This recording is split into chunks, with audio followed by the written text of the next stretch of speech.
I'd like to thank our sponsors. But really, what I want to do before we move forward with this session is the land acknowledgement. Every community owes its existence and strength to the generation before them around the world, contribute to their hopes, dreams, and energy in making the history that led to this moment. Because of where we are as a country, we have to think about the existence, histories, and legacies of indigenous peoples who've been erased from American institutions, conscious and mainstream society.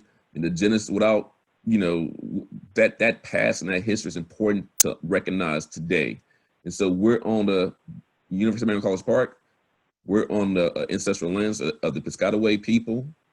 And so we want to show respect to the Piscataway people, show respect and remembrance to their sacrifice, and the fact that, without that sacrifice and not without understanding, their role in our history as a country, we wouldn't be here. And the fact that from a social justice perspective, we must always recognize and respect our indigenous brothers and sisters. So I just want to pay respect to the Piscataway elders, ancestors, and their descendants. And so as we move forward in today's event, and just the conversation we had about my mother-in-law, I think it's important to remember, who we are and where we come from, and family is important, and really the EJ movement is really about our shared humanity, our shared family.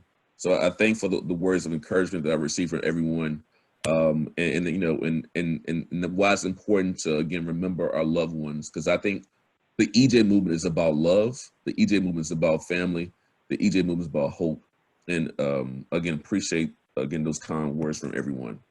Now, as we move forward today, we have our first session. The first session is the foundation panel on closing the gap in environmental justice funding. Our speakers are Kacey Wetzel, Director of Programs, Outreach and Education for Chesapeake Bay Trust; Ogonnaya Dotson-Newman, Senior Program Officer with the JPB Foundation; Shamar Bibbins, Senior Program Officer with the Kresge Foundation; Stephanie Gripne, Founder CEO of Impact Finance Center, one of our ELP colleagues, 2005 cohort; and Ansje Miller, Executive Director, Health Environmental Funders Network. I think the bios are online, but to save time, I want to, jump into the questions. Now I say that, and I don't see the questions right now. Let me find the questions, y'all. But I wanna jump into the questions. So first thing I want to say is for each speaker, and we can start with. Let's just start with Kacey. We're talking about part of this session is a response to the Green 2.0 report. For those of you out there, Green 2.0 was really talking about diversity, inclusion, and the environmental movement, looking at staffing, board membership when it comes to green organizations. That work has expanded to look at diversity, inclusion, and foundations and foundation funding. And so my first question to the group is, first of all, how are you feeling? How did you come to this work? And what have you been doing in your organization as it relates to trying to fund environmental justice work? So how are you feeling? How do you come to this work? And what are you doing to kind of fund that work as our first kind of opening question?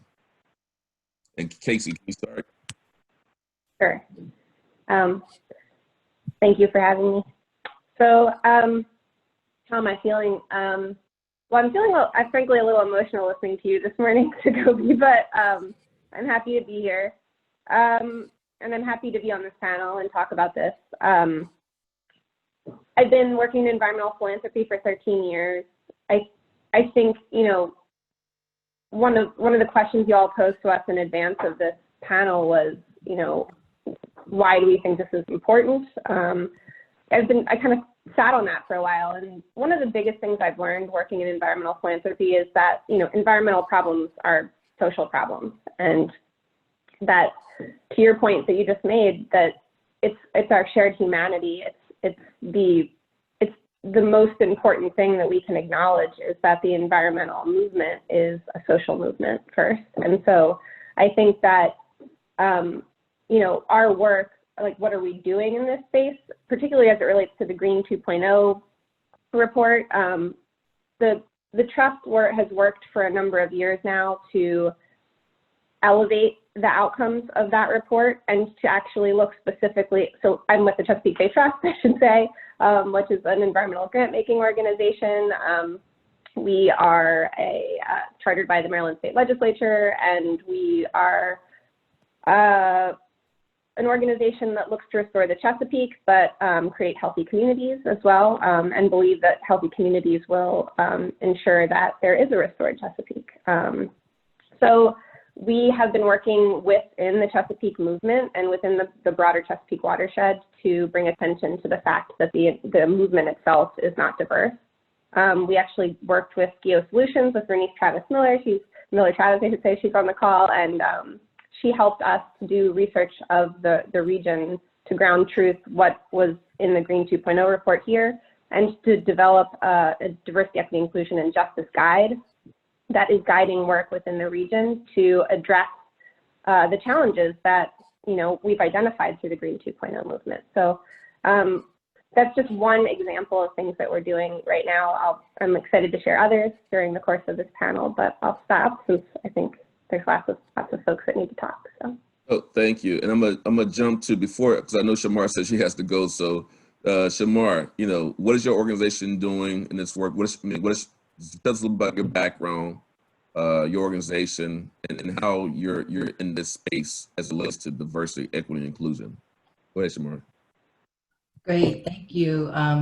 Good morning, everybody. Thank you for having me. And Dr. Wilson, just sending my condolences again to you and your family. And I apologize that I have to jump off. Today also happens to be election training I have to head to for the election work I'm doing during elections, so I apologize. But I am Shamar Bibbins, a senior program officer with the environment program at the Kresge Foundation. We're based just outside of Detroit in Southeast Michigan. You know, but when I was thinking about like my background and how I come into this work, you know, I've been at the foundation for actually this month makes 6 years, but I really got my start. I got my start doing environmental justice work as a student back in undergrad in the early mid-90s. But even before that, like I was born and raised in Detroit, and so being from the city and knowing the history of social movements and you know just how Detroit is in terms of environmental pollution and all sorts of things. I mean, I was grounded in certain things before I even left here. But once I became a student I went to Vassar undergrad, and I was organizing in Poughkeepsie, New York for a white-led organization. And it was very clear to me as a young person at that time, as a sophomore, that if I was gonna be about doing this environmental work, it had to be for you know, people who look like me and from places where I came from. So as a young person, I got really interested very early and just reshaped my entire curriculum. I was a science, technology, and society major, but I decided to reshape that to focus on environmental law and policy with a focus on race in class.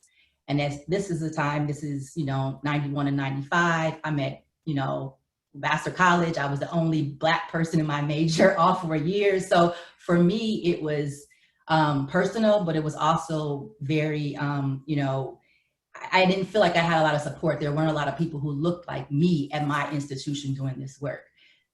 So fast forward, you know, I took my senior thesis on race, class, and environment, had an opportunity to go out the country on a Fulbright to do studying. But to be quite honest, as a young person, I ended up working for 10 years early in my career in media and film and communications because I questioned coming out of my graduate work, did I even want to do this work? Because where I was at that time, I just didn't see a lot of people like me. I'm drawing from research of Dr. Bullard and Dr. Bryan and all these folks, but I wasn't in the major city. I was in Poughkeepsie, you know, all of this stuff. So as a young person making a decision about where I was going to land, I actually didn't land following that course that I started my studies. It wasn't until 2009 when I came back into the environmental space, and thankfully I did, worked for a national nonprofit working on poverty and pollution, and eventually transitioned into philanthropy, environmental philanthropy. So for me, it has always been about, you know, doing this work for folks that look like me. And I'm just grateful for the work that I now get to do, you know, at Kresge to really uplift, continue to uplift the racial, economic, you know, and environmental justice aspects of climate change. Our program is a climate program, and so we are focused on climate change, but we do fund all sorts of work where is environmental organizations, but also looking at the EJ and social and economic issues around climate. And Green 2.0, we're a longtime supportive of, and we continue to support that work and do lots of things to continue to amplify that. So I will stop there because I know there's others on the panels, and I'm so sorry I couldn't continue to be here with you all for today. But thank you. Thank you for those words, and appreciate the great work that you're doing at the foundation. I mean, love the work that y'all are doing. So thank you again. Thank you. So let's move now to Stephanie. Can you talk about your background, your organization, and the work that you're doing at your organization in this space? Hello, good morning, everyone. Greetings from Denver, Colorado. We're sitting on occupied land of the Southern Ute and Arapaho Indians, and I grew up in a small town in Idaho with 2 people of color in my entire community. So I grew up in the environment. I worked on wolves and fish, but it wasn't until I was part of the fellowship class with environmental leadership program with Sacoby, as well as Holmes Hummel, Ana Baptista, that I really was pulled into the world of race, class, wealth, and EJ, and I'm deeply grateful to that work. I just want to share one little story. Ana Baptista I'm now a professor at the New School in the Tishman Center with Ana. And we were sitting here, and she was very excited because she'd won the toxic tours. They weren't gonna store the nuclear waste in Newark, and for me, Newark, being from Idaho, was, you could have said Jupiter or Saturn, until I met Ana. And she asked them, she said, where are you going to store the nuclear waste? And they said Idaho. And to her, Idaho was a foreign land also, until she met me. And it just was that moment when your heart sank and you realize, wow, we are all connected, and we are, and the pathway that we all need to be on is to build beloved community and to take care of one another. And I'm also grateful. Right now, I'm a trustee on 6 foundations and donor advised funds. I'm also a partner on Sarah Eaglehart's Return to the Heart Foundation, the Big We Foundation led by Anasa Troutman. But during that work, I was fortunate to be a part of a workshop that Holmes Hummel led about movement building and power building. And that's when I became introduced to Taj James' work at the Movement Strategy Center. And 2 years ago, because of ELP and that workshop, Taj left Movement Strategy Center to form a new organization with our organization and Dev Labs called Full Spectrum Capital Labs and Full Spectrum Capital Partners. So even though most of my day job, I spend teaching those individuals and foundations and family offices with money how to unlock their 95% of their capital to support people of color, Indigenous communities, LGBTQ, women. The work we're doing with Full Spectrum Capital Partners is really identifying the community leaders, which we call community stewards throughout the Americas, women, Indigenous communities, and people of color, and really giving them, unlocking and connecting them to resources they need to lead their communities. And so I'm incredibly grateful to have this come full circle and be on this panel today. It's great to have you on the panel. My hope is, so y'all gonna get a moosh boosh of Stephanie's work. We want to have like a follow-up separate, because the whole investing stuff keeps blowing my mind every time we talk. So I'm glad you're on here. The whole, how you can get foundations. Hey, stop wasting your money funding this way. We got groups right here you can fund directly. Really? You can do that? We're gonna bring that all to everybody. So I'm excited about that. So Ansje, you're up. How did you get into this work?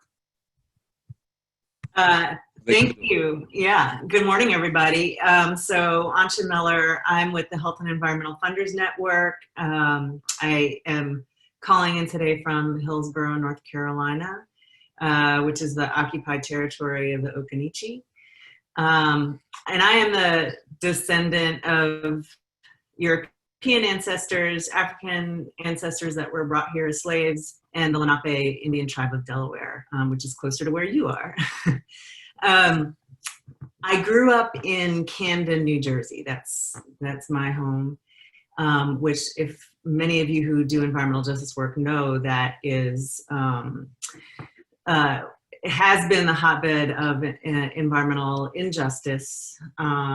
Although when I was growing up there, that wasn't something that we understood, right? So like for me, I come to this work because of economic justice. That is super clear. It's really clear when you see how people are not thriving because of structural economic problems, right? Because the schools are not good because of disinvestment from the government, right? When racism prevents people from getting the kind of education and jobs that is necessary to thrive. And so that's what I wanted to work on, like, how do we fix these problems? There's one of the leaders in the environmental justice movement, Carl Anthony, said of neighboring Philadelphia, I do this work because I'm still trying to fix the problems of Philadelphia. I do this work because I'm still trying to fix the problems of Camden. And so that's how when I grew up and when I was studying economic systems and change, I just kind of landed into an organization that was looking at how do we fundamentally restructure our tax system and our economy to better value people and nature. And that really opened my eyes to the fact that, you know, lead in our homes was also contributing to people's ability to thrive. That having a cement plant that's contaminating our air and water is also limiting our ability to thrive. So when I came to working around climate change, that's the perspective that I brought to the work, and really thinking about how do we fundamentally change our economic system so that people are valued, so that we're actually investing in people and healthy environments, and that people who are most affected, people who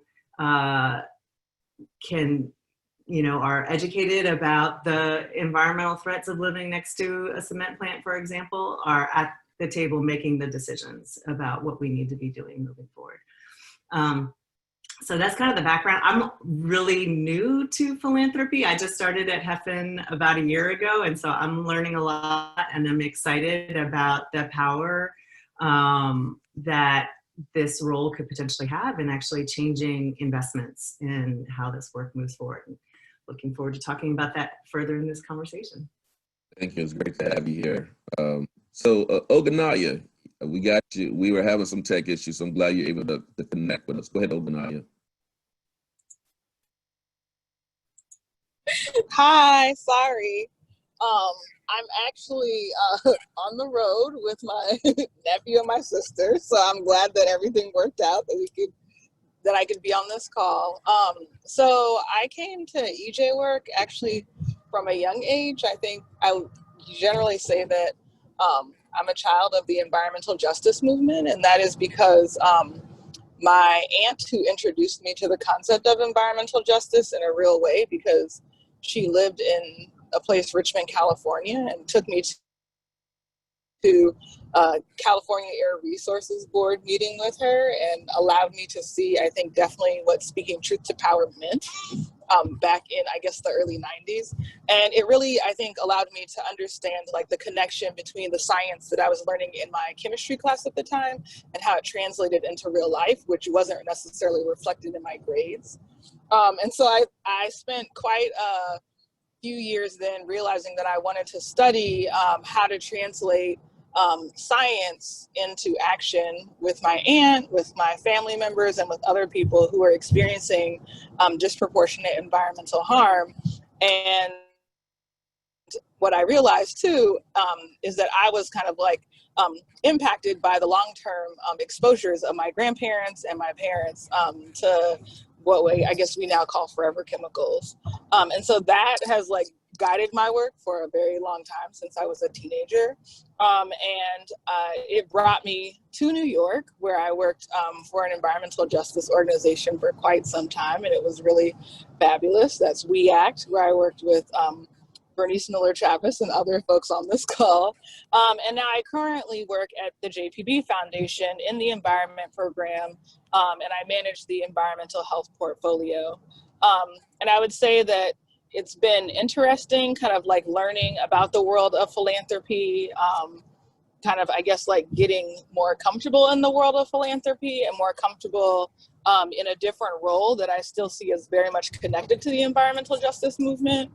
And I think I did some of that thinking because I, like Sacoby, and I think someone else, I can't remember their name, I was also in ELP, and when I did my leadership plan, kind of like learning about philanthropy and learning, I guess, the ways that I wanted to try and influence philanthropy was something that was of great interest. So it's been really interesting, kind of like learning what it means to sit in a different position in the environmental justice movement. I still see myself as connected to it. And then also just seeing myself as like a Black person, a woman in philanthropy, and acknowledging kind of like the roots and the heritage and the legacy of philanthropy and how that shows up, even though we have reports and different things that are happening to bring light, not only to why the money gets put in different directions, but all of the inherent assumptions and biases that I think drive that. So I think I answered all the questions, I hope. That's good. And yeah. No, thank you. I'm really glad that you're able to make it, and I can hear, I think, a little one in the back. So I appreciate you, sharing with us.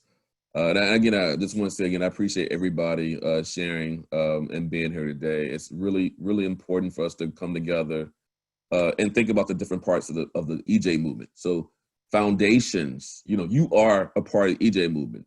Stephanie, with the work you're doing, you are part of the EJ movement. So thank you for your work. So I made a reference to the Green Tupon report, and that's part of the overview, like the setup for the session. But in question 2 for the panelists, according to the report that was released last year, despite increasing racial diversity in the United States, the racial composition of environmental organizations and agencies has not broken the 12 to 60% green ceiling that's been in place for decades. So what are you doing and this to kind of dig more into the whole diversity inclusion component of this overarching discussion? So what are you doing to break through the green ceiling in your organization? So I'm gonna go back to Ogonnaya first. Okay. So what is your organization doing to help move us forward and break through the green ceiling? Go ahead. Yeah. So we have like an internal DEI process, which I think is like lots of other DEI processes, frustrating, interesting, sometimes hopeful. It just depends on the day.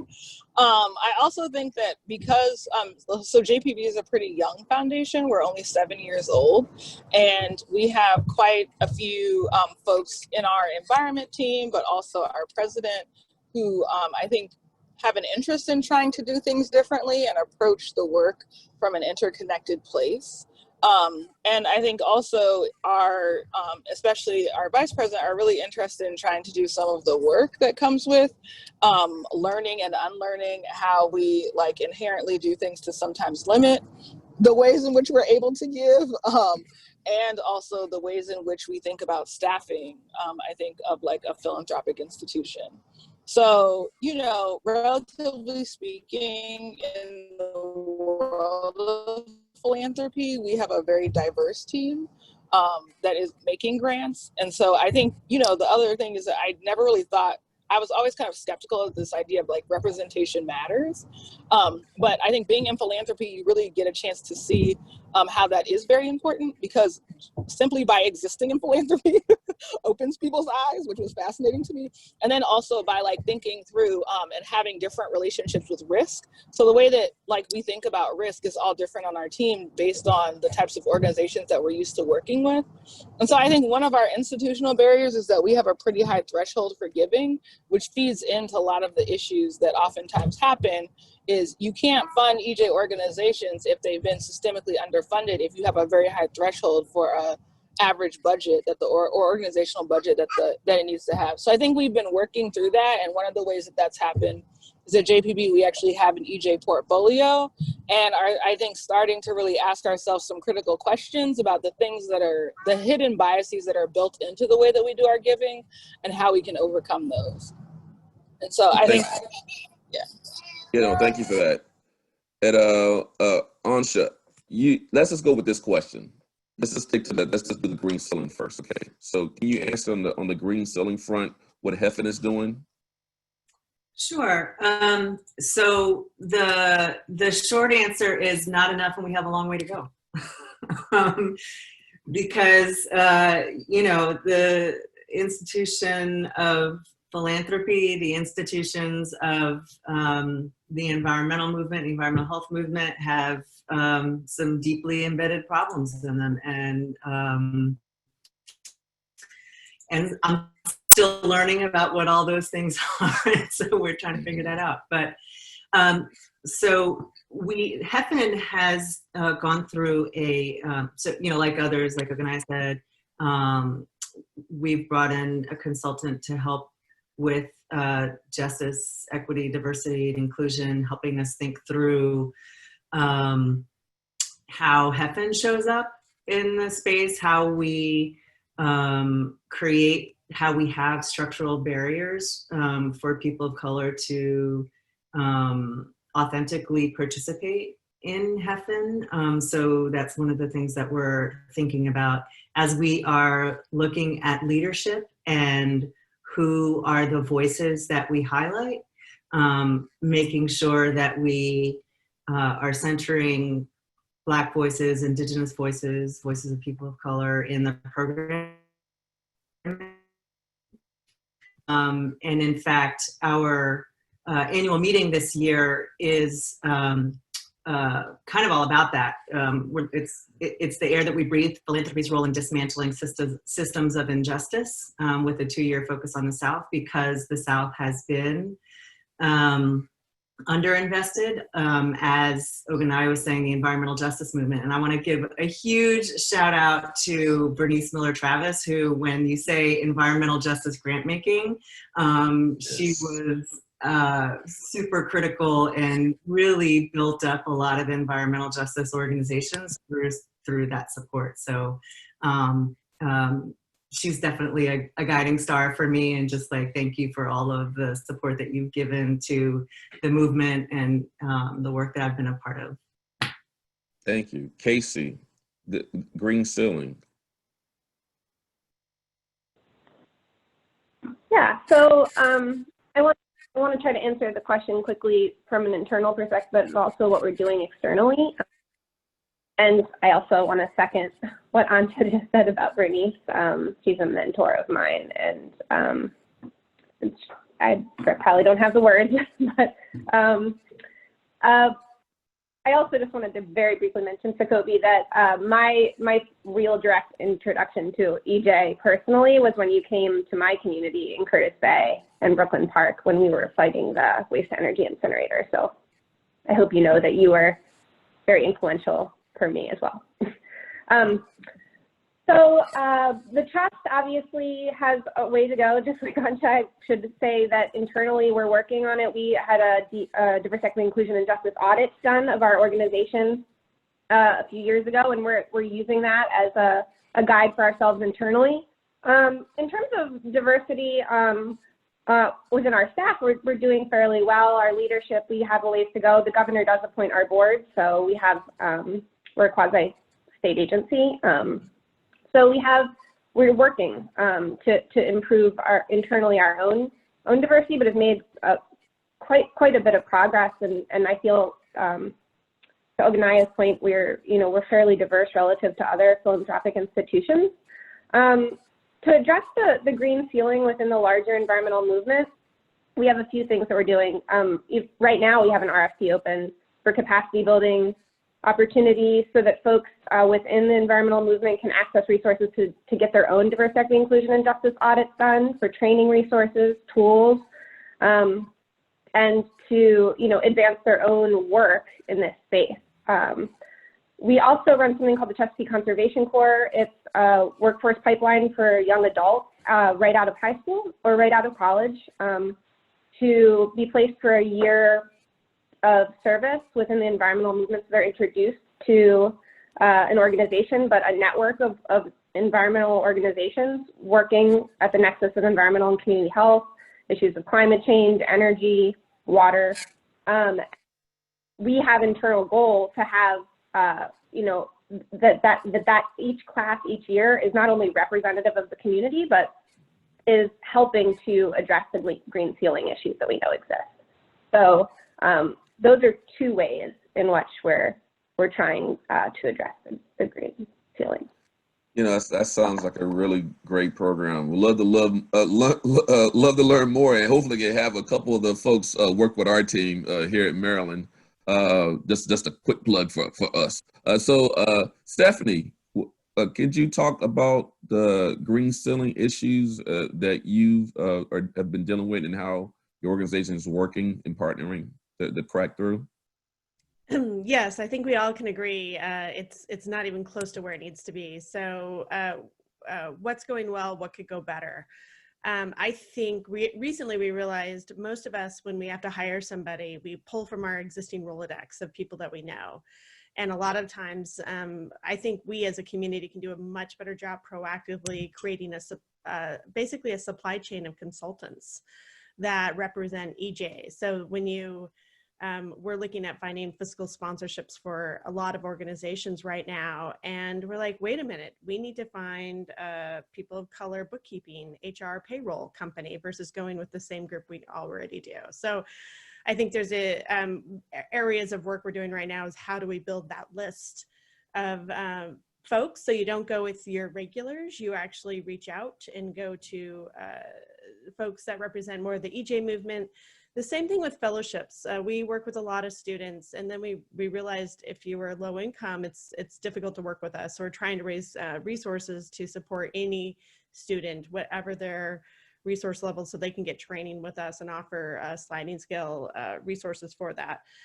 The biggest thing we do, though, is we unlock capital for, I would say if I was going to audit 100% of the EJ foundations right now, I would say 98% of them only put 5% of their money towards EJ. And so our goal is to get 100% of their resources going to the EJ movement. And that's the biggest thing we can do in our organization, is saying, you have resources, you're smart, you have alignment with the EJ community. Why are only 5% of your resources supporting the EJ community? Let's work together to unlock the rest of that 95%. And so we take a long-term game on this on this report of, as an example, Taj James and I recently supported Anasa Troutman, who's doing work in in Memphis, trying to acquire, restore, repair historic Claiborne Temple around the sanitation worker strike. And we helped her last year secure the $1.3 million to acquire the temple and do that work. So that's where we see our biggest role is more external. Definitely have our internal work mapping our external, but really unlocking. There's a lot of people with resources that want to do the right thing. They just don't know how to do it. So we need to basically give them the crosswalk to say, let's match your money with the rest of your values and your mission. No, thank you for that. So you said that she's trying to got money for the church that's associated with the sanitation worker strike. Is that what you just said? I did. I don't know if any of you know Anasa Troutman. She just started the Big We Foundation. She grew up outside of New York City and New Jersey. She went to Spelman, and and the way she tells it, I'm not going to do justice to it. She said, I was going there to find my people. And some of her classmates were like, we can't go on the other side of the tracks because those people in the hoodies are going to beat us up. And she's like, you're not my people. And she found her people with the creative community. And she actually started a record label at 22 or 23 years of age, which was India Arya became the first breakthrough artist. And on the 50-year anniversary of the sanitation worker strike, she was asked to come in and do a musical around the assassination of Martin Luther King Jr. and the sanitation worker strike. And she did, and at pre-COVID, it was on route for Broadway. But several of the community members in Memphis said, can you stay? And, you know, Martin Luther King Jr. was coming to Memphis to learn from Reverend Lawson about the intersection of race and class and wealth building. Can you stay and help us acquire historic Claiborne Temple and continue that vision? And so Full Spectrum Capital Partners has been doing work to provide her the time, treasure, and talent support she needs to basically take that piece of sacred historic real estate and put it back into the ownership of people of color and help continue that vision. No, thank you for that. I just want to give you a chance to add on. So that's a powerful part of who you talked earlier about our history and family and hope and love. That's a part of the movement. So that can be, how can we build the movement, y'all? So remember I said before in previous days, the EJ is about community building. It's about hope and it's about love. So I appreciate you saying it. You made another comment that gets into our second question about the amount of funding that the EJ funders, how much money is actually going to EJ orgs. You said 5% if you were to guess. Now, wasn't a report that came out recently that said overall, when it came to environmental foundations, that less than 5% of the portfolio overall was going to EJ issues? Y'all can correct me on that when we get into this question, but the question is, you know, we just talked about diversity and inclusion, the green ceiling, right? When you think about the JEDI principles, justice, equity, diversity, inclusion, so what are your organizations doing, that follow up on what Stephanie said, to really fund, to aid EJ communities and frontline and fence line EJ workers, you know, folks in EJ communities? Because you think about COVID-19, these essential workers, and you referenced Reverend Lawson. Reverend Lawson said when he eulogized John Lewis, we live in this system of plantation capitalism. So what are your foundations doing to really help break through and get us out of this plantation toxic capitalism? Maybe that's a loaded statement, but y'all know what I'm talking about. So again, foundations are not really providing a lot of funding to EJ orgs, the environmental foundations. I'm gonna start with Ansje. Can you talk about what HEFN, how serious HEFN is and its members have been to really fund these communities and look at the portfolios and say, hey, we need to do more, as Stephanie just said? A great question. So HEFN is the Health and Environmental Funders Network. We don't actually fund ourselves, but our members are funders. So just to clarify. And in 2016, HEFN undertook a strategic plan that adopted mobilizing philanthropy to accelerate solutions for environmental health and justice, and to support and grow a community of grant makers to build knowledge, leadership, and power for environmental health and justice. So justice is clearly in that language and centered in that. And to do that, we are focused on embedding environmental health and justice in key decisions, ensuring that those most impacted have a meaningful voice in decision-making, and improving environmental health outcomes, especially for the most vulnerable. But that doesn't necessarily mean that you're gonna invest in environmental justice organizations, or that you're gonna invest in organizations that are led by Black, Indigenous, and people of color.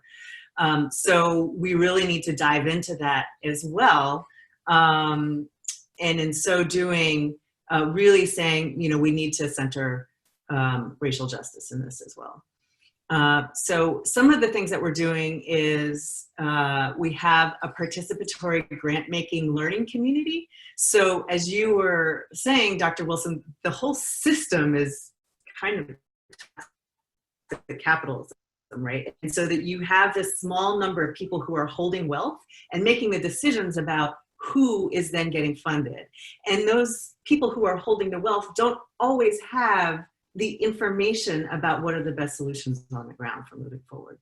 So when you think about participatory grant making, what you're talking about is sharing that power, being transparent about how decisions are made, and including the people who have the most knowledge because they're the most affected by the problems, they're working on the solutions day in and day out, actually a part of the decision making about how the funds and grant making are dispersed so that they're the most effective that they can be. So we have a learning community for foundations who are at various points along their learning curve about how can we do this? How can we share power? And so some people who are maybe just right now exploring the concept can learn from people who've been doing it for a number of years already. It includes organizations like the B Initiative Fund, Building Equity Alignment, which is a participatory grant making fund where different foundations, it's an intermediary, so different foundations are putting money into this pot. And there are people who are representing communities most impacted from environmental justice organizations actually making the decisions about how these funds are then distributed. So that's one thing that we're doing, is supporting that kind of grant making and trying to also lift that up about how that's not just you know, morally the right thing to do, but it's also the most effective thing to do. It's the way that we get to the best solutions, because you're really engaging the people who know the most about the challenges and the solutions. And then we also have a racial justice working group that's looking at how we can do a better job of mobilizing funders about the best way to do this. We've started, and like the answer to the previous question, it's not enough and we have a long way to go. But one of the places that we're starting is collecting and disseminating information about in organizations led by Black, Indigenous people of color, that funders who say, oh, I'm recently awakened to issues of racial injustice because of what's happening in the country right now, where do I go? And removing the barrier of, oh, I don't know who to fund. Here's a list of organizations that your colleagues you know, have invested in, and you should also be thinking about them as well. So it's a resource, it's an opportunity that's not launched yet, but we're in the process of launching that. And then next we'll be highlighting on a regular basis organizations and really going deep about organizations that are doing great work. So that's some of the things that we're doing, and definitely welcome partnering with those of you who have better ideas about how we can be doing this better. Oh, thank you. In the chat, I mean, Stephanie made a statement about 5%, and Stephanie, you were right on. You were right on. Vernice said the same thing. So less than 5% of funding philanthropic dollars are going to EJ. Now, in the academic world, I don't know what the stat is, but a recent stat, when you think about historically Black colleges, less than 3% of federal funding goes to historically Black colleges. Y'all, the system is broken.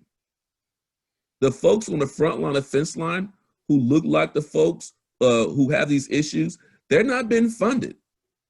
That's a broken system, whether it be green movement, green funding, or whether it be federal funding. We have a problem. Okay, so I just want to highlight that and show the connections between the two. Ogonnaya, are you still there? Yes, I am still here, but there's somebody who's happy. Sorry. You want to wait? Want me to wait and come back to you? Yes, please. Okay, cool. I got you. Okay. So let's go to Kacey. Can you speak to this issue of? I mean, you talked about a little bit or some other efforts. Do you want to provide a little bit more details about what the foundation is doing to aid and fund EJ communities in the Bay region? Sure. Yeah. So there's two things I want to touch on. One will build on what Ansje just said, actually, participatory grant making. But before I jump into that, one of the things I wanted to tell you all is that the trust is, you know, we were chartered in the mid 80s by the Maryland State Legislature. I said we're a quasi-state agency. We also have sort of evolved to function a bit like a community foundation. So we manage a lot of federal dollars, a lot of state dollars, a lot of local government dollars. And we partner with a lot of private family foundations to pool resources, create pooled funds. One of the interesting things that we've seen with our particularly some of our state partners just of late is that they're much more open to criteria. So we model our grant making, decision making is it's modeled after the National Science Foundation. So we have these external review committees. Oftentimes community members sit on those committees, but so do the whatever funding entities are behind the work, which is oftentimes federal and state representatives, that the criteria is now changing. And so they're open to, and this is something we were excited to see, is that the criteria includes issues around racial and social justice. And so they're asking the question during the review committee meetings, is this equitable?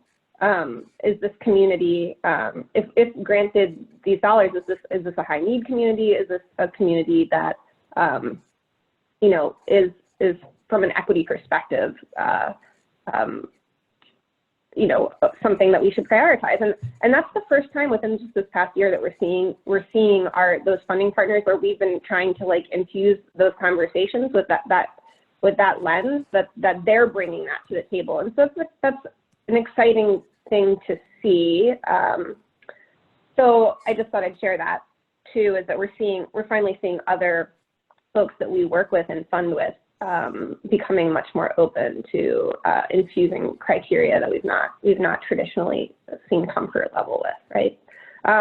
The other thing that I wanted to build on that Ansje was saying was that I think Jamie Baxter is in the mix here. So the Chesapeake Bay Trust is the sort of administrative arm of one of the pooled funds of the Chesapeake Bay Funders Network. The Chesapeake Bay Funders Network, kind of like Ansje's organization, is a funders network. So there's a number of different environmental funders in the region that have shared goal around healthy communities and restored Chesapeake. One of the members of that network is Prince Charitable Trust, which Jamie represents, but he's also the director of our Chesapeake Bay Funders Network. The reason I mention this is that we have a pooled fund for the Chesapeake Bay Funders Network called the Capacity Building Initiative. The Capacity Building Initiative seeks to build the capacity of communities within the region that are working sort of at the nexus of environmental and community health. We select those regions with a variety of variables, including pollutant loading and development pressure issues, but also with EJ screens. And where we're working over the past 3 years, this is building on work that Jamie Baxter did at the Trust previously, was to resource these communities so that they're making some of their own decisions. And so initially our grant making was traditional in that they applied through an RFP, and they would receive resources. They'd tell us what they were doing up front. But we worked with a group called Movement Net Lab. I don't know if folks are very familiar with Movement Net Lab. They're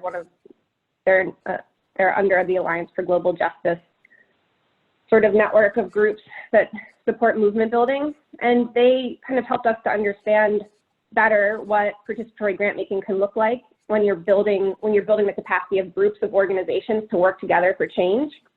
And that looks like innovation funds. And so after a few years, we had these groups of organizations come into us and request dollars to set up their own innovation fund. And we essentially handed over the ability for them to make decisions about how to create change for their own region, right?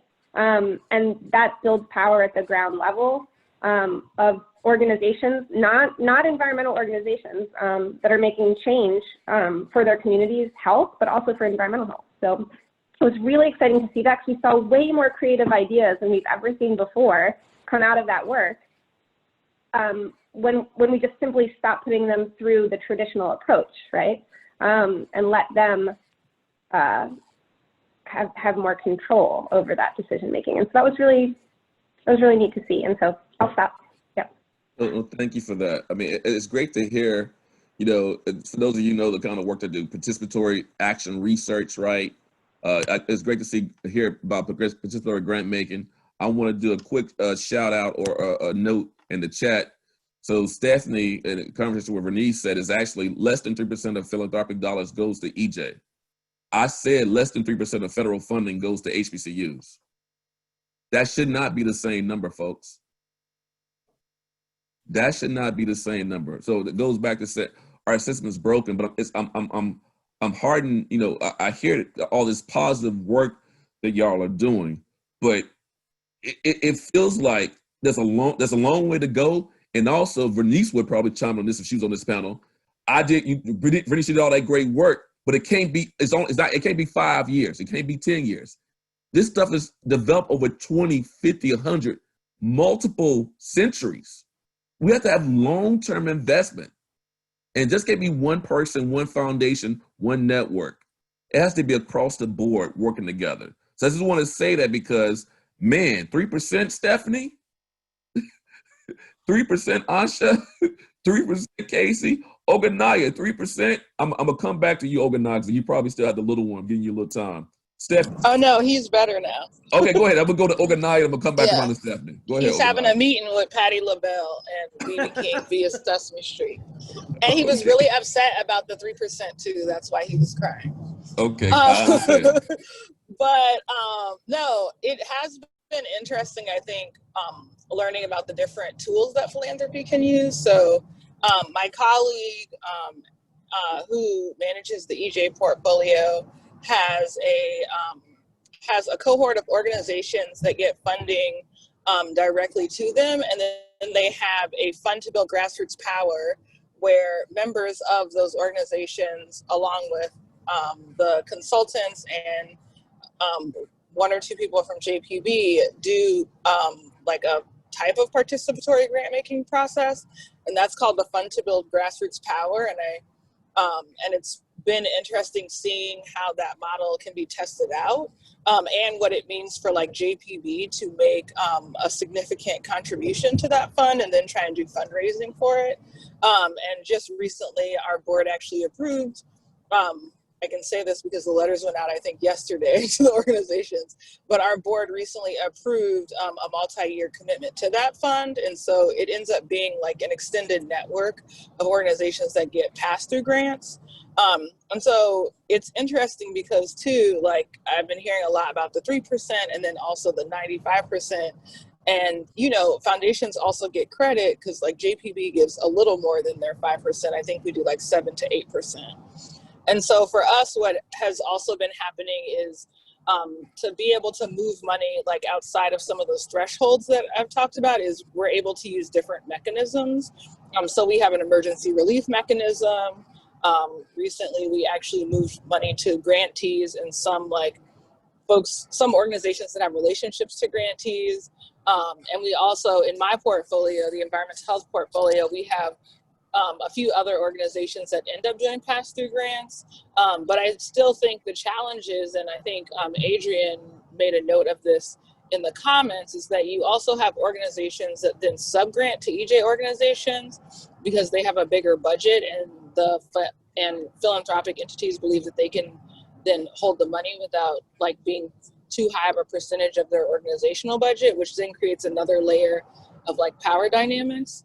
And so it has been interesting, like being in philanthropy, being able to ask different questions that then get folks sometimes thinking, which oftentimes is a challenge because people will think it, but that doesn't always translate to action. And I noticed that when I came to JPB, that's something that was a little different, is because we were also a very significant portion of the environmental health funding landscape.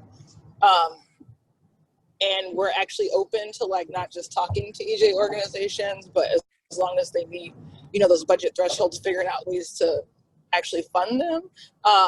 It's been an interesting process then also learning from other funders why or why not they do or they don't feel comfortable. And a lot of it is just based on like these inherent biases that people have about what risk means, what like the standard kind of like strategies that we seem to be like married to, which is interesting because sometimes I think, wow, you're really married to a strategy that doesn't work. So basically like you're committed to failure by any means necessary.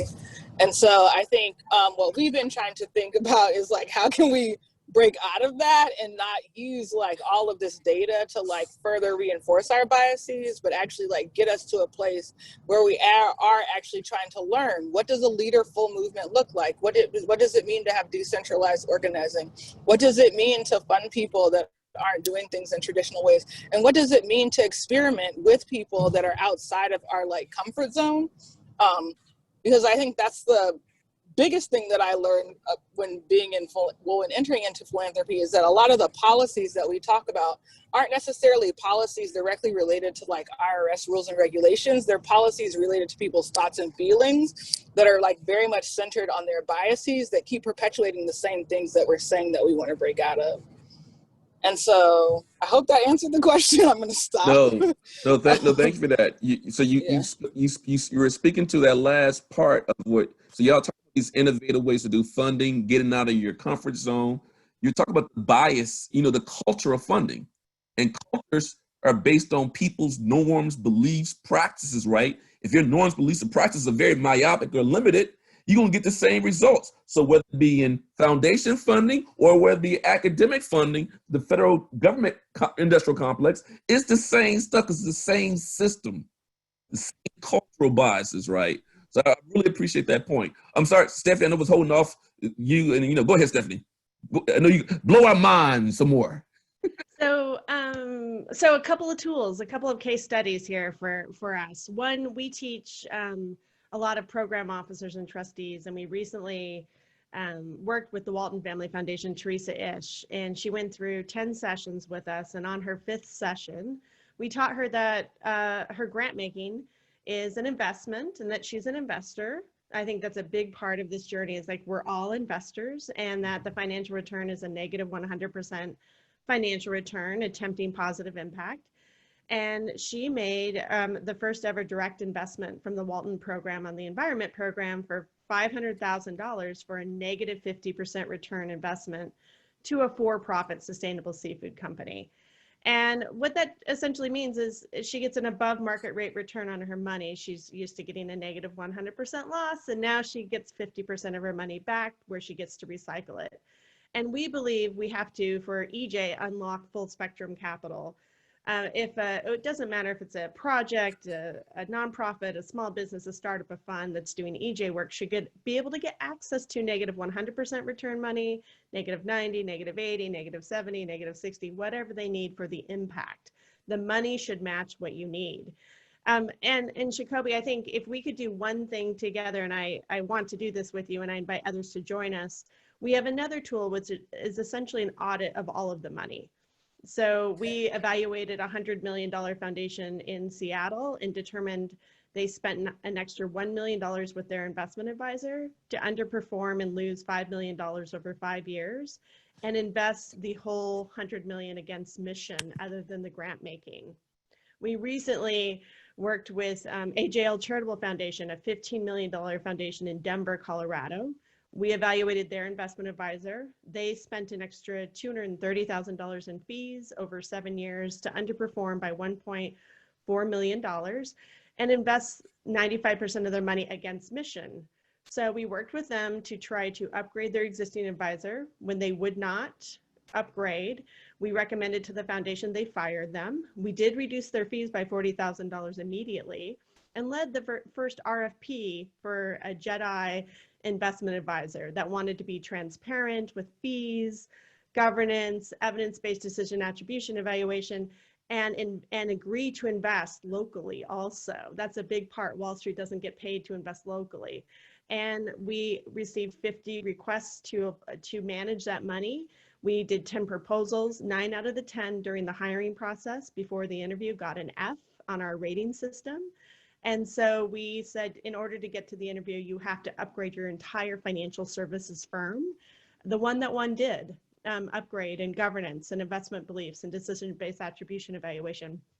And so I open this up for an invitation of, if you're a program officer and trustee and you're only working, even if you're doing amazing work on the participatory grant making, we need to get you to learn about the endowment and investment beliefs and evidence-based decision attribution evaluation and direct investing, and help us create essentially an EJ audit for all of the money, whether it's a foundation, a family office, or individuals. So Sacoby, Dr. Wilson, I hope to go on that journey with you and take our tool and adapt it and go deep with EJ and invite anybody else to join us on that journey. Yeah, I'm really, so Stephanie and I have a couple conversations, you know, and we can keep having conversations, build part of it. So y'all heard me say to the reason why we've had environmental injustice is because of disinvestment and divestment, not having resources. Vernisa said, you know, about foundations, capacity building, sustained funding. We got to have those dollars. The numbers that we talked about today have been shocking. How can we change that? You can't have all this talk. You're not doing the walk. The walking has to be the money. Show me the money, and then the metrics and accountability of how those dollars have been invested. That's what we need to see more of from the EJ movement. Beyond the foundations. We had a session last weekend, Beyond Resiliency, Beyond Foundations. It's the whole ecosystem, right, Stephanie? Mm-hmm. Whole ecosystem, and how we really understand and move that ecosystem forward. So, I mean, let me get to the next question. I'm sorry. I get really excited talking about investing. Go ahead. Is that you talked about the government funding, and I just want to lift up that we did a survey of organizations working on the intersection of climate, health, and equity, as well as foundations who are funding at the intersection of climate, health, and equity. And I want to, unfortunately, Shamar is no longer on the phone, but I want to give a shout out because Kresge supported some of that work. And one of the interesting things that we found is that, so we got responses from about 100 different foundations and about 100 different nonprofit organizations. One of the interesting things we found is that government funding to the organizations is much larger actually than foundation funding. So thinking about not just the foundation world, but also the government funding as, you know, as an area to look at. No, thank you for that.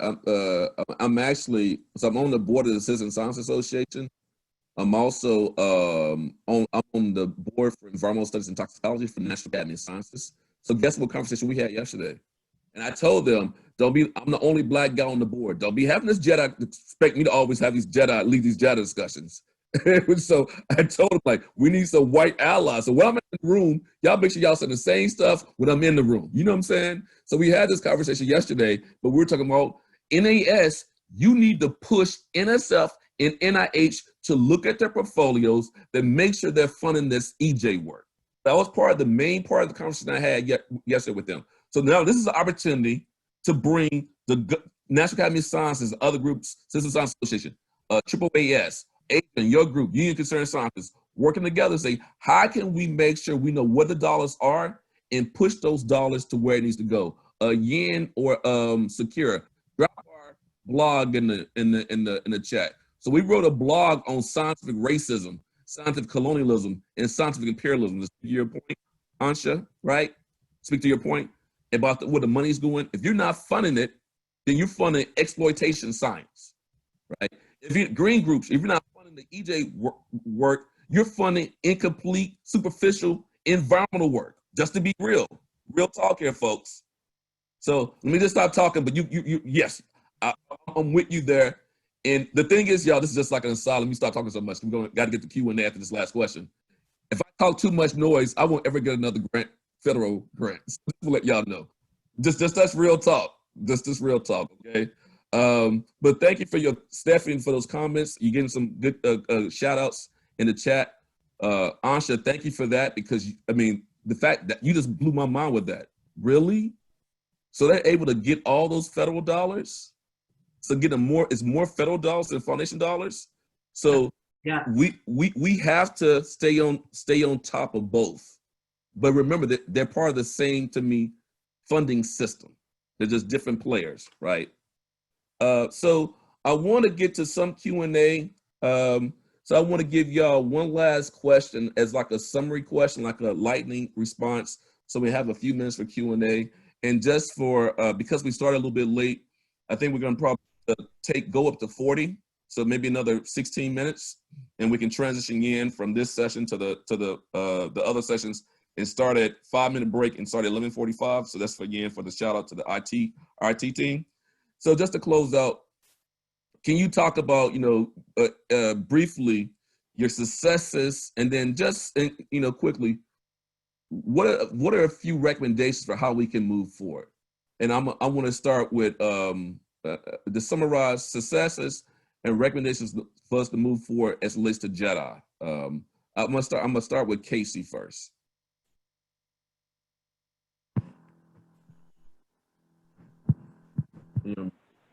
Great. Successes.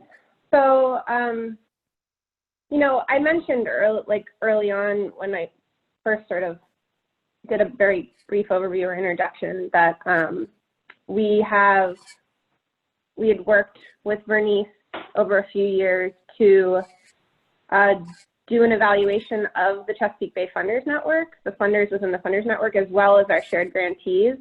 And the outcomes of that research obviously were, consistent with what we see in the Green 2.0 report, and then informed the development of a diversity, equity, inclusion, and justice guide for the Chesapeake. That has been one of our biggest successes, and the tool is, we can't keep up with the demand for the tool at this point, which it's been interesting because I think that there was a lot of interest in it when we released it a couple of years ago, but now it's remarkable, and I'm so glad that we have it. It needs to be updated already, and so I'm really excited to revisit what that looks like, to actually start using that data as a baseline measurement moving forward. But I'm so happy that we were able to produce that, and that it's being a catalytic tool for the movement on how to create change. So that's been a pretty big success for us. I'd say, what to do moving forward. I mean, for me, for our organization, we need to continue to learn. While I've been able to provide examples throughout this panel of the good things that we've done, we don't have time to talk about all the challenges that we still have and the places where we still need to grow. I mean, some of what Stephanie just said, I don't know about that. I'm just going to be honest. So I have learning to do, and I know that my colleagues do as well. And I think that we have a lot of opportunity. I talked with Jamie about this quite a bit for the Funders Network on how we can help our colleagues to learn and grow in this space, and we intend to do that. We're changing the mission and vision statements of the Funders Network. We're talking about how we can operationalize change within the network, and also how we can better support our movement and expand the movement, right? So,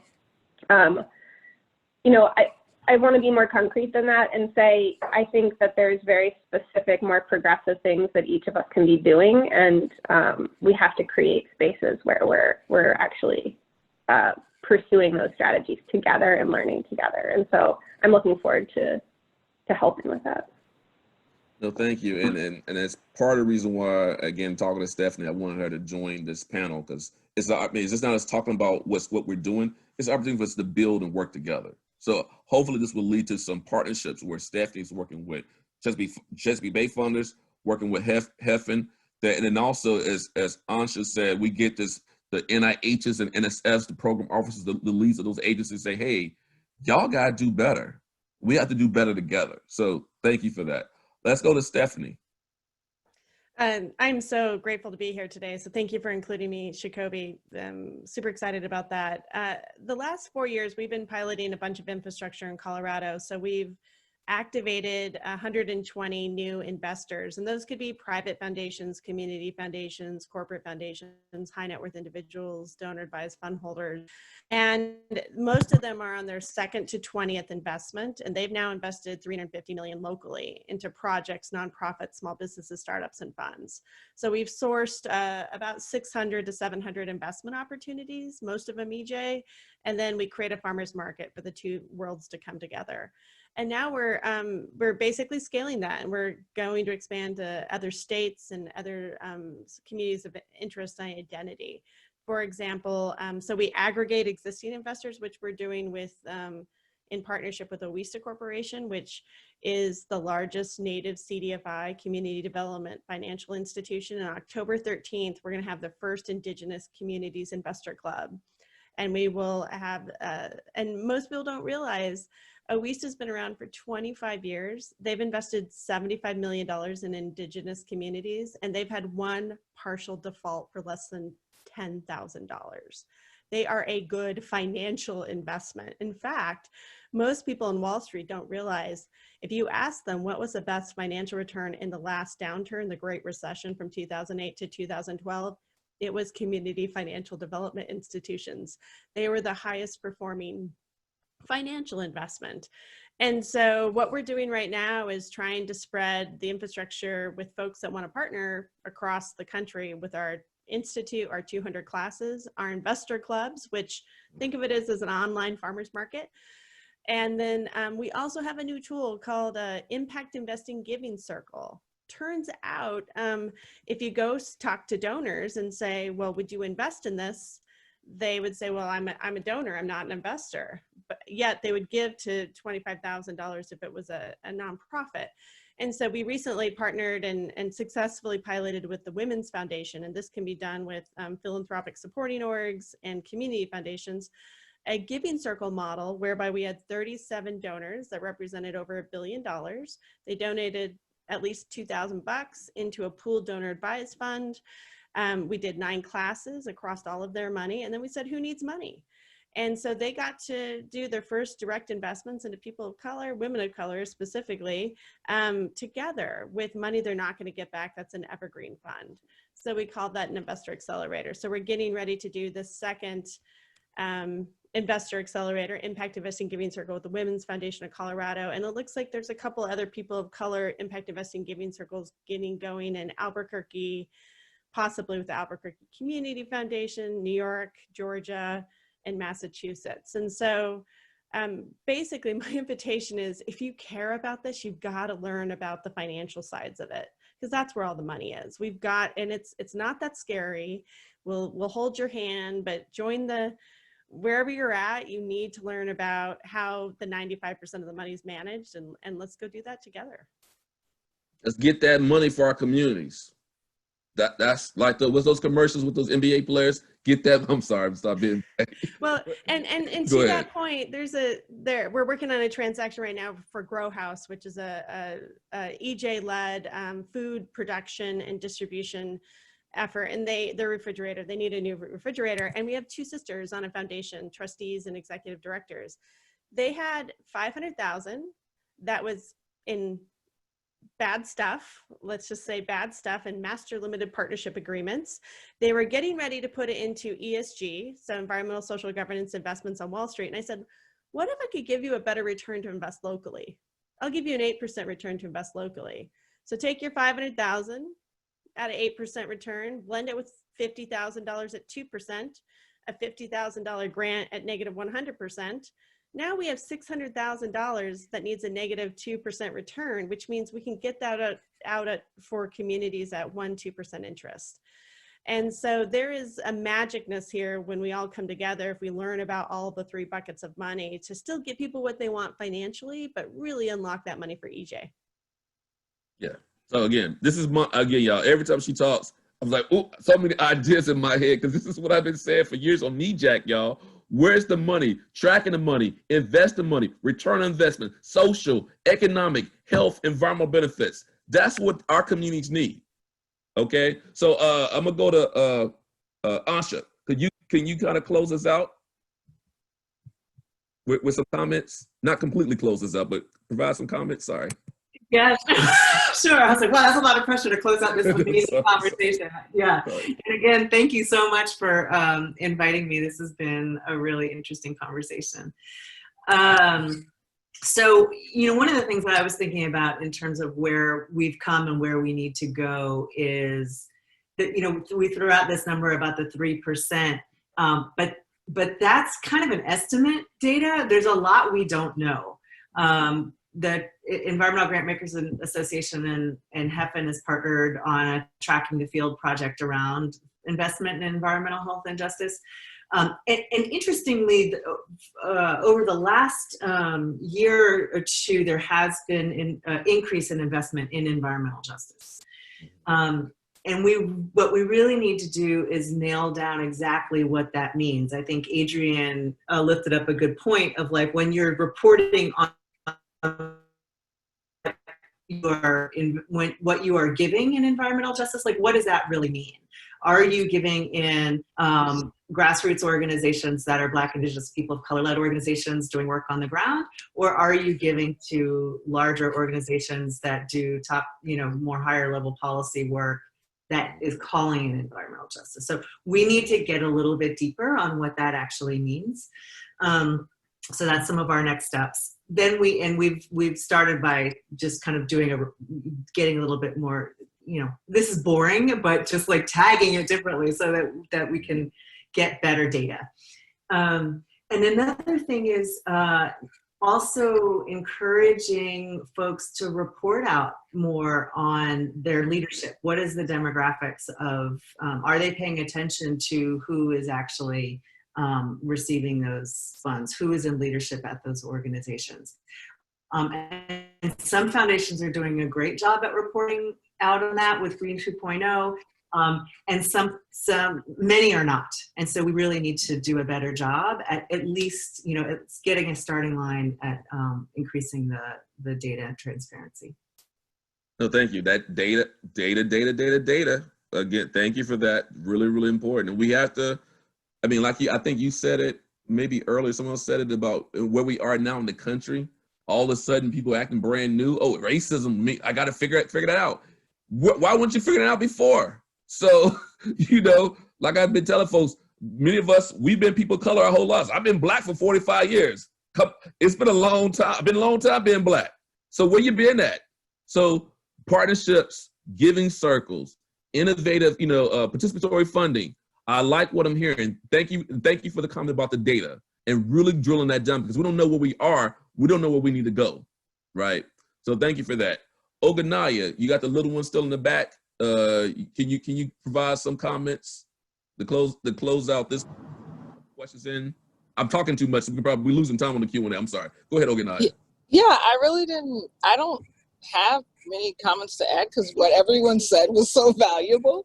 And I know that the time is running out. I think that it's also just, important for us to continue to try, us in philanthropy to continue to try to work together to better understand ways that we can keep pushing our own institutions to be innovative and to continue to unlearn many of the bad, I think, behaviors that we have, and continuing to figure out and realize that the money is there. We just have to actually use it and invest in it in order to move forward. So I'm just really grateful to be a part of the panel and thank everyone for their patience. And it's really exciting to see everyone that is on the call because I think this represents the past, the present, and the future of philanthropic giving in this area. No, thank you for that very powerful way to close this panel. I want to thank all the panelists and for being here, and I appreciate your grace and patience during the tech issues earlier in the day. And I know we lost a few minutes, and we lost Shamar. She was only able to respond to one question. I want to get us prepared to transition to our breakout sessions, but maybe we can take a question or two from the chat. Or Yan, do we have any questions that we can take a couple quick questions and our panelists can respond to them quicker than I've been talking, because I've been taking up too much of y'all's time this morning. But yeah, any questions for the panelists? Scanning through the chat, it's just been a lot of information and agreement with what the panelists have been saying. So if anyone would like to raise their hand, we can call on you to kind of direct a question. Any of the attendees? Any questions from our attendees? Well, while we're waiting, I was going to say I have a question for ahead. Vernice, if she can come on online. I'm given where she's been and where we're going. If she had a magic wand, what's a magic wand wish of something we could achieve in this next year that would be radical and awesome but achievable? Whoever needs, get on camera. What could we achieve in the next year? My goodness. Well, Stephanie, you said so many things that are blowing my mind, Stephanie. I mean, my God, I can barely ferment a sentence because you just have dropped so much knowledge in this conversation. But donor advised giving circles are something that I think we could really do, because I think the thing that where so many groups are, so I'm a part of We Act for Environmental Justice, and we're probably one of the best resourced EJ organizations in the country, but our base is a fraction of what other folks are, but we serve so many more people, right? So breaking through this, there seems to be a ceiling. Peggy Shepard says there's a ceiling, and of course our report, Green 2.0, was about this green ceiling. And there seems to be a ceiling within philanthropy that says that that groups of a certain size, or at least groups that are led by people of color of a certain size, only have so much capacity. And, as a former grant maker, I know that that was actually true, that people really had limited capacity, but they had limited capacity because people didn't give the kind of capacity building resources that could help an organization grow. So when I worked at NRDC, I remember one day an anonymous donor gave us $3 million and didn't want to be acknowledged for it. Now, when I give somebody $250, I want my name blazoned on the side of a building, right? I want people to know that I gave $250, but this person dropped $3 million and didn't want to be acknowledged. And I said, I can't imagine that ever happening to an environmental justice organization or people who work in that space. So there needs to be more philanthropic things that folks can do that are self-motivating, self-innovating, where resources come from us, but also are matched by other folks. But so that's why I love this this donor advised investing circle, giving circle, because it can be from your community, it can be from you, it can be led by you, but it also could be all the folks that you are associated with. We all give to all kinds of things. Why don't we give to the stuff that's happening in our own communities and see? I mean, if you just look at, in parallel, if you look at the amount of money, I'm just going to speak for Black people, give to church, right? I mean, we tithe, right? We are serious. And Black people are the most consistent philanthropic givers of any sector in society. We may give at a smaller level, but we give across our lifetimes. Like, my parents and grandparents were lifetime members to the NAACP. Now, even if you're only given $100 a year, that's $100 a year from, 1 million people that sustains your organization. That's why the NAACP is still standing, because Black people give to the NAACP. We give like our lives depend on it, right? And we give all the time, and we turn that over. When people die, they say to you, don't forget to continue to give to the NAACP. We need to develop a thinking about philanthropy that comes from ourselves, because I don't think the philanthropic sector is ever gonna weigh in and lean in to the degree that we need. So the question is, what can we do for ourselves? Right? And I hope that that number will go above 3%. I know Kacey is working on that. I know Jamie is working on that. I know Ogonnaya is working on that. I mean, I know a lot of people in philanthropy who are working to move that. The president of the Ford Foundation, Stephanie talked about, or Ansje talked about, changing that 5%, which means fighting with the IRS so that the foundations can up their giving model and give more. While that's happening, what can we do for ourselves? I think that's where we need to be. What can we do for ourselves? Black Lives Matter is not waiting on other people to fund the work that they're doing. They are giving that money. Black people are giving that money. And I'm not saying that we won't take other people's money. Of course we will. But let's do for self, right? As we go through this process and we see these folks that are on this panel talk about what they're trying to get their institutions to do. I would throw Helen Chin into that conversation at CERDNA. I would throw, and Don Chin, Chin and Chin, right? I would throw Michelle DePass into that conversation. I would throw a whole boatload of people on the West Coast in philanthropy who are doing new, different kinds of grant making. But while they're on that course, what can we do for self? And I think that's where we need to be focused right now. And I just love this donor advised giving, donor impact investing giving circle. We can do that ourselves. So Stephanie, we're looking for some partnership from you to help us figure out how to do that. Thank you. Yes. Thank you. So we don't have any more time. We are over time. So thank the panelists again. Y'all can do the clap function. If you got the clap, you can clap this, thank you. You can snap. Appreciate everybody. Yeah, I'm gonna pass the mic back to you. There's other questions that folks won't answer. Yeah, and get those questions directly to the panelists so they can answer via email to the folks, the attendees. And yeah, go ahead and get us transitioned to the next set of breakups. And thank you again to our great panel. Appreciate your patience, appreciate your time, appreciate the knowledge and wisdom. And I look forward to working with y'all too, because we need to get that money into these communities. Go ahead, Yan.